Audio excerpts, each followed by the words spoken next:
Hello friends, welcome to my channel. Today we're going to start with tax planning. So this is a topic from income tax law and practice. So we will start with definition. Tax planning can be understood through activity undertaken by SEC. Here the word, let me show you. SEC means the person who is liable to pay tax. To reduce the tax liability by making optimal utilization of permissible allowances, deduction, concession, exemption, rebate, exclusion, and so forth available under the status. So here, optimum maximum all permissible allowance like deduction, exemptions under the Income Tax Act, rebates means paying tax in advance, exclusion extra. So this is the definition of tax planning. So let's discuss little bit this definition. It is an arrangement of SSC business or financial dealing. SSC means the person who is liable to pay tax to the government in such a way that complete tax benefit can be availed by legitimate means, making use of beneficial provision and relaxation provided in the law so that the incidence of tax is minimum. So here SSC, the person who is liable to pay tax, use all the way provisions allowances that is provided by income tax law to its minimize tax so that he could pay less tax amount and save money for the future. This ensures saving of tax along with the conformity of legal obligation and requirement, therefore it is permitted by law. So these so the person try to minimize the tax amount in such a way that it is not illegal, it is legal, permitted by law. So next we will discuss about objective of tax planning. So we will start with reducing of tax planning, minimization of litigation, productive investment, healthy growth in economic stability. So these are the 5 tax planning objectives we are going to cover up now. So let's start with reduction of tax liabilities. An SSE can save the maximum amount of tax by properly arranging his or her operation as per the requirement of the law within the framework of a status. So each and every taxpayer want to reduce their burden of tax so that they can use the reduced money for their future needs. Now the second one is minimization of litigation. There is war-like situation between the taxpayer and the tax collector. The taxpayer here is SSC and tax collector is income authority. Is the former wanted the tax liability to be minimum. Here the former means taxpayer wanted tax liability to the minimum, while the latter, the tax authority, attempt to extract the minimum maximum. So here the taxpayer want to pay as much less amount of tax as they can manage, and at the other hand the tax collector wants to get maximum amount of tax. So proper tax planning aim at conforming the provisions of the tax law in such a way that inside of litigation is minimized.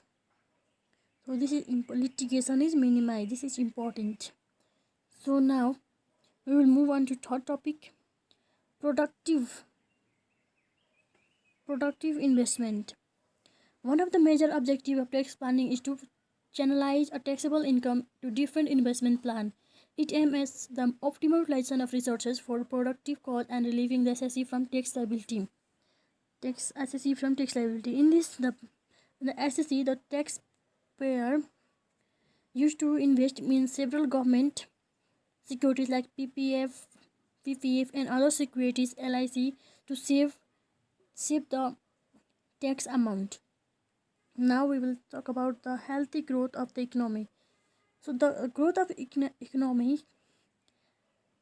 greatly depend on the growth of its citizen. Tax planning measure involvement generating white money that flow freely and result in the sound progress of the economy.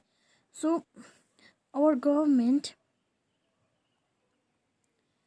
use the tax collected by peoples for the development of our country, like building roads, paying salary to the government employees and other things.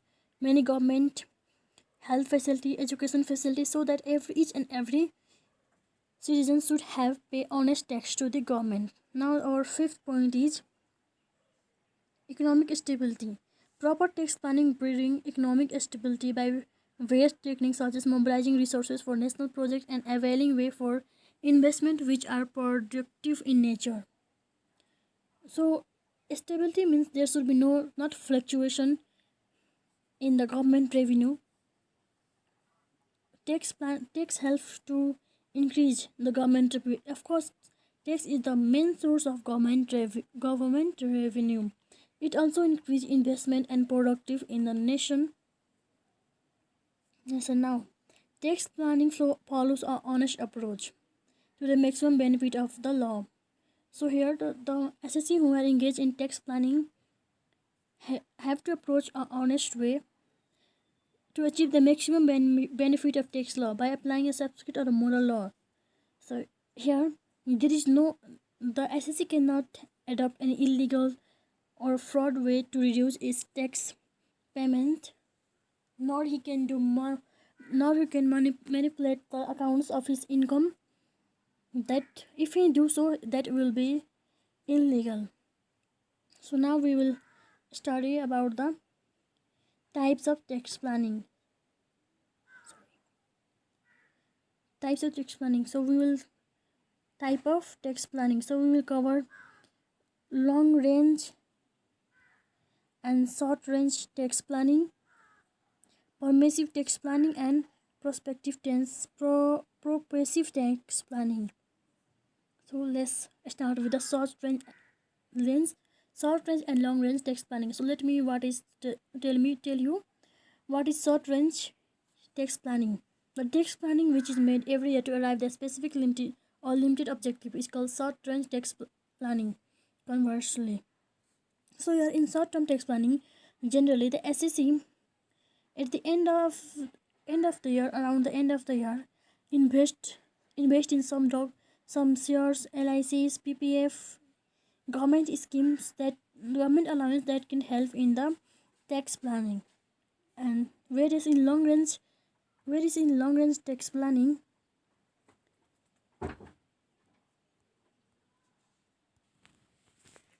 so whereas in the long range tax planning, the SSC generally used to fix deposit in a bank or transfer his property to his wife or son. So one thing you have to remember that if the his son or wife get any kind of income from the transfer the SSC property, that income will belong to his son and wife, not to the SSC. So now we will talk number second, permissive tax planning. Tax planning where is the planning is made for expressive provision of the taxation law in term of permissive tax planning. So here the SSC make expressive provisions of the law, taxation law, term as permissive tax planning. Legal tax planning without any fraud, without any intention to cheat. He arranged all the way legally to reduce his tax burden. Whereas the third one, progressive tax planning. In here, the taxpayer plan the method which misleads of law, like he has intention to cheat, fraud, not pay the tax, no expressed provision of this status. He used to hide his sources of income, manipulate accounts, and transfer his property to other or hide property so he can reduce his tax burden. So now you can say that tax planning means intelligently applying tax provision for the management of individual affairs. So So lastly, we can define tax planning as the an intelligent way which an HSC adopt to reduce its individual affair in order to avail the tax benefit based on the national priorities in accordance with general government and a public. So here, generally, it is the legal way of reducing tax without any fraudulent activity, and such acts will not be punishable under the Income Tax Act 1961.